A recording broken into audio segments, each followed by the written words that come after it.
অনেকগুলো মিসাইল আইলস বানানো হয়েছিল 1950s এ। সেটা পরমাণু হামলার হাত থেকে বাঁচার জন্য বানানো হয়েছিল, কিন্তু 60-এর দশকে পরিত্যক্ত হবার পর এটা পুরোপুরিভাবে ট্রান্সফর্ম হয়ে গেছে একটা 14 স্টোরি লাক্সারি আন্ডারগ্রাউন্ড বাংকারে, যেখানে আছে পুল, গার্ডেন, মুভি থিয়েটার, আরো অনেক কিছু। যদি কোনো কারণে পৃথিবী ধ্বংস হয়ে যায় তাহলে এখানে যেন থাকার জন্য ভালো ব্যবস্থা থাকে। আমরা এখানেই 24 ঘন্টা কাটাতে চলেছি। ভেতরে এইভাবে যেতে হয়। দেখুন এটা কতটা মোটা, যদি 1000 বছরও হয়ে যায় তবু এটা ভাঙবে না। একবার আমরা ভিতরে পা রেখে দিলে 24 ঘন্টার আগে আমরা বাইরে বেরোতে পারবো না। কি বললে? ঠিক আছে, আরে ভেতরে চলে এসো বয়েজ। দরজা বন্ধ হচ্ছে গাইস। এটা 7,500 কিলোর দরজা, যেটা এক্ষুনি বন্ধ হলো। তাহলে 24 ঘন্টা শুরু হলো এখন। চলো যাওয়া মজা যাক। হবে। দরজা নম্বর 2, আরো একটা দরজা। এই জায়গাটা খুবই সিকিউর, দুর্দান্ত। খুলে গেছে। ও গড, এই দরজাটা তো দেখো। আচ্ছা, দ্বিতীয় মোটা দরজা। ওকে, এখানে আরো একটা দরজা, আর আরেকটা এটা দরজা? হলো চতুর্থ দরজা, যেটা দিয়ে আমরা ভিতরে যাব। চ্যান্ডেলার, এটা তুমি খোলো। Wow. ওকে, খুলে চলো গেছে। যাওয়া এর যাক। কম্বোটা জানা আছে? এই স্টিল ভল্টেড বোল্ট ডোরের ওই দিকে আছে একটা পুল, যেটাকে লুকিয়ে রাখার খুব প্রয়োজন। ইয়া, ও হ্যালো। আমাদের ক্রিসকে জলের মধ্যে ধাক্কা দিয়ে ফেলা উচিত। হ্যাঁ একদম। চলো যাওয়া যাক। আমি ওই দিকটা ঘুরে আসছি, ঠিক আছে? না না এবার একবার জড়িয়ে ধরিয়ে আসো, জড়িয়ে ধরিয়ে আসো। আমি তোমাদেরকে বন্ধ করে দিচ্ছি। এখন আমার জামা প্যান্ট ধোয়ার দরকার নেই। এই লিফটটা 14 তলা নিচের গভীরতায় যায়। ওয়াও, চলো নিচে যাওয়া যাক।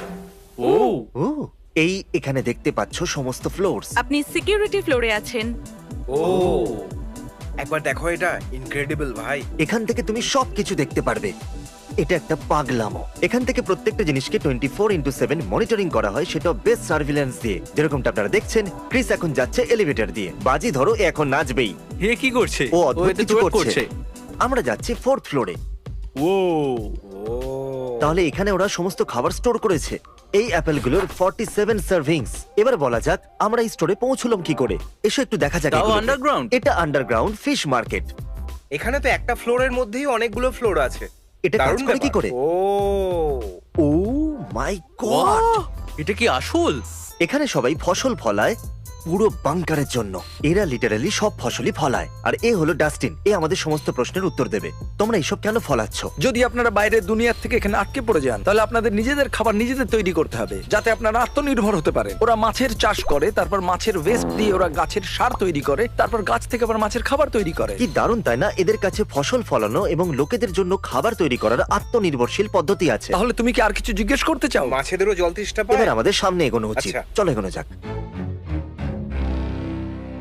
তাহলে এবার আমরা যাচ্ছি 14th ফ্লোরে। ওয়াও আরে এটা দেখে তো মনে হচ্ছে আমরা থিয়েটারে চলে এলাম। ও দেখো ভাই, এখানে এসেই পড়েছি যখন, তাহলে বি মুভি দেখতেই হবে। বি মুভি দেখা যাক। দুঃখিত, একটু ব্রেক নেবার জন্য। এর পরের জায়গায় যাওয়ার জন্য আমরা এলিভেটরের বদলে সিঁড়ি দিয়ে উঠবো। কেন? মজা আসবে। উপরে সিঁড়ি দিয়েই যাওয়া যাক। আরে ভাই, তাহলে এটা 13th ফ্লোর। আচ্ছা, তাহলে এটা 13 ফ্লোর। এটা কি জিম? চলো কিছু সুযোগ নেওয়া যাক বয়েজ। এই রুমটা হলো দারুণ, কারণ যদি আপনি এখানে 10 বছরের জন্য আটকে যান তাহলে ওয়ার্কআউটের আপনার প্রয়োজন পড়বে, কারণ হেলথ ইজ ওয়েলথ। তুমি কি করছো ক্রিস? বডি বানাচ্ছি ভাই। আর এই ওয়েট রুমের সাথে অ্যাটাচড আছে সোনা। পরে দেখা হবে গাইস, বাই। তাহলে ক্রিস কেমন লাগছে? ভাবছি এই বাংকারের ওনার আমাদের সম্পর্কে কি ভাবছে। ওরা আমাদের ক্যামেরায় দেখে ভাবছে যে কোন গাধারা এসেছে এখানে।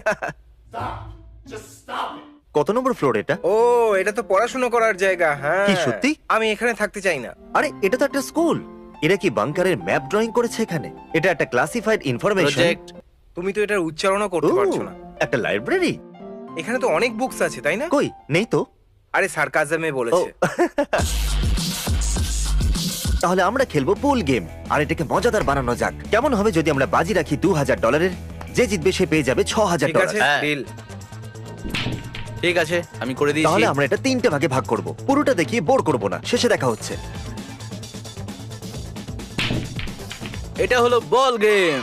Thank you sir. তোমার ডলার আমি ও, নেব। এটা হলো 2000, এটা তুমি রাখতে পারো। এটা হলো 4000। বুম, নাও এটা ধরো। চলে গেল রে পকেটে। এবার সামনে এগোনো যাক। আই হোপ এটা ভিডিওর জন্যই ছিল।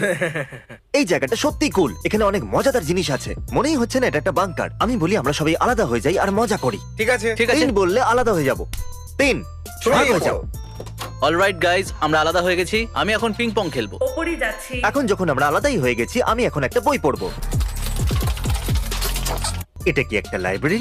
হ্যাঁ, তাই মনে হচ্ছে। ঠিক আছে, prepare for anything survival manual. আমার মনে হচ্ছে তোমার জন্য কোনো উপযুক্ত জায়গা থাকলে সেটা এটা। এখন আমরা আলাদা হয়ে গেছি, একটু ওয়ার্কআউট করবো আর একটু বডি বানাবো। আমি একবার একজনকে জিমে এটা করতে দেখেছিলাম।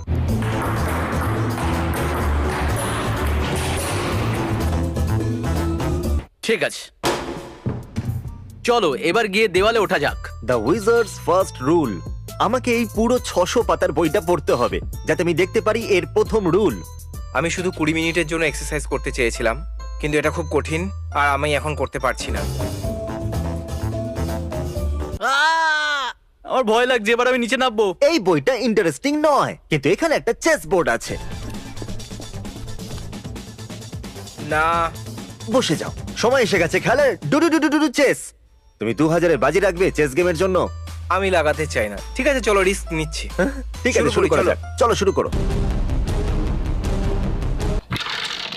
তাহলে তুমি 2000 পুলে আর 2000 চেসেতে হারলে। তুমি কি করতে চাও? ডাবল আর নাথিং? জিতে গেলে সবকিছু মিটিয়ে দিতে পারবে। ঠিক আছে, ডবল আর নাথিং, কিন্তু আমার টিমে রায়ান থাকবে। ঠিক আছে, এই, কেমন আছো তোমরা? ডাবল আর নাথিং আমার আর এর মধ্যখানে। যদি জিতে যায় তাহলে পুল আর চেসের চ্যালেঞ্জের টাকাই দেবে। আচ্ছা রায়ান, তুমি এটা বলো যে তুমি কখনো চেস খেলেছো? হ্যাঁ, অনেক। কাউকে হারিয়েছো? না, আমি ভাবছি চ্যান্ডেলার কি করছে।